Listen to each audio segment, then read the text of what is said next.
liked and subscribed yet, there's a lot of great content coming your way from this channel, so you want to make sure that you like and subscribe. That way you don't miss out on the great content coming to you. Also, what did you think about the free audiobook that I made for you? The link is in the comment section below. Click on it, listen to it, leave your feedback down below. I will pin your comment, and I will also give your channel a shout out as a thank you for listening to the audiobook. This article is from WashingtonPost.com, and it was written by Hannah Flint. Alright, so Yahoo's story on Chris Pratt's white supremacist t-shirt did us all a disservice.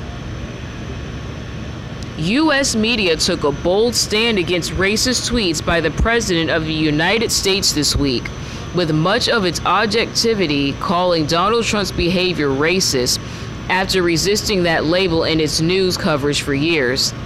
On Tuesday, a Yahoo piece did its best to undermine the whole exercise. Yahoo Movies UK published a story Tuesday night headlined, "Chris Pratt criticized for white supremacist t-shirt." You can see an archived version here. I'm not linking the original clickbait. The story relies on 6 tweets from Twitter users who found the actor's shirt featuring a modified Gadsden flag to be problematic or even racist. One user called it a white supremacist dog whistle, while others suggested that Pratt might symbolize with the Tea Party or associate with bigots and transphobia. The combined followers of these 6 accounts, fewer than 19,000 people. Most of those involved seem to have had second thoughts about the whole thing. The story now appears without the author's byline and with a toned-down headline, "Chris Pratt criticized for t-shirt choice." And 3 of the 6 Twitter users cited appeared to have deleted their tweets raising concerns.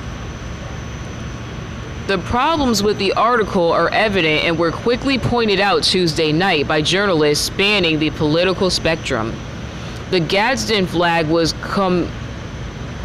commandeered by the Tea Party about a decade ago as a symbol of its anti-big government movement, but it dates to the American Revolution and concerns about another overbearing government overseas. Given the progression from the Tea Party to the Trump presidency and his increasingly overt appeals to nativism and white identity politics, it's no surprise some people are turned off by the symbol. And it's entirely possible for the meaning of well-known symbols to shift as culture evolves. One case in point is the swastika, which before World War II was best known as an important symbol in the Buddhist faith and was used by commercial brands, but today is acknowledged as perhaps the world's most pervasive hate symbol. More recently, the Confederate flag has fallen out of favor nationwide as the country has come to acknowledge its association with the racist pro-slavery secession movement from the Civil War era. And just a couple of weeks ago, Nike pulled a sneaker featuring the Betsy Ross flag after Colin Kaepernick reportedly raised concerns about its ties to an era in which the United States had slaves. There was also plenty of pushback on the Betsy Ross flag episode. Conservative media argued it was a corporate capitulation to political correctness and to Kaepernick, a much derided figure for his protest of racial injustice during the national anthem when he was an NFL player. The Anti-Defamation League even downplayed the flag's ties to racism and extremists. Similarly, there was some controversy in 2016 after a Postal Service employee argued that a co-worker wearing a Gadsden flag had amounted to racial harassment. The Equal Employment Opportunity Commission didn't take a firm stand, but said, "It is clear that the Gadsden flag originated in the Revolutionary War in a non-racial context." But however you felt about the Betsy Ross flag episode, the would-be Gadsden flag controversy is even more tenuous. With the Betsy Ross flag, we were talking about a major corporation with a controversial stand. With Pratt's Gadsden flag t-shirt, we're talking about half a dozen people posting on social media. Even the one who invoked white supremacism called it a dog whistle rather than a direct symbol. And the whole thing is completely counterproductive when it comes to the debate we're having right now. It makes the media look rabid for this controversy and for more symbols to associate with racism. It allows defenders of Trump's racist tweets to point to the Yahoo story and say, see, look, how out of touch these people are.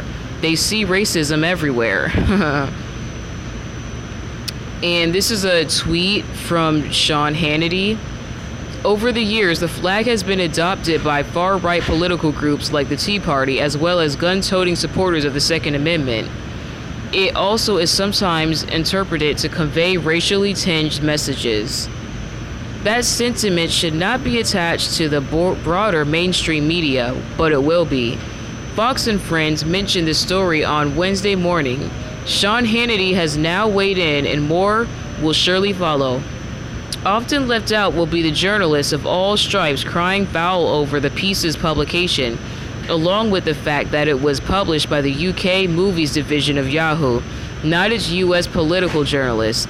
It will be used in the service of defending Trump's conduct, despite his sentiment being indisputably and historically directly tied to racism. It may not ultimately define the debate, but it certainly doesn't help. Oh, Lord. You know, guys and girls, let me know what you think about this article, about this whole, Gadsden flag situation. I don't think Chris Pratt is racist, but I don't know the man. But I don't know. As the article mentioned, oh, I'm sorry, guys. Haha. This article is actually by Aaron Blake, but, y'all know I'm new at this, but, anyways, let me know what you think about all this down below. Do you think Chris Pratt is racist for wearing this, or, you know what I mean, this white supremacist t-shirt? Also, what did you think about the free audiobook that I made for you? Leave your feedback of it down below. I will pin your comment, and I will give your channel a shout out as a thank you for listening to it and giving your honest feedback. Don't forget to share this video with your friends and family. That way they can be in the know. And I look forward to sharing more news with you, and I hope you have a wonderful day. Take care. Bye.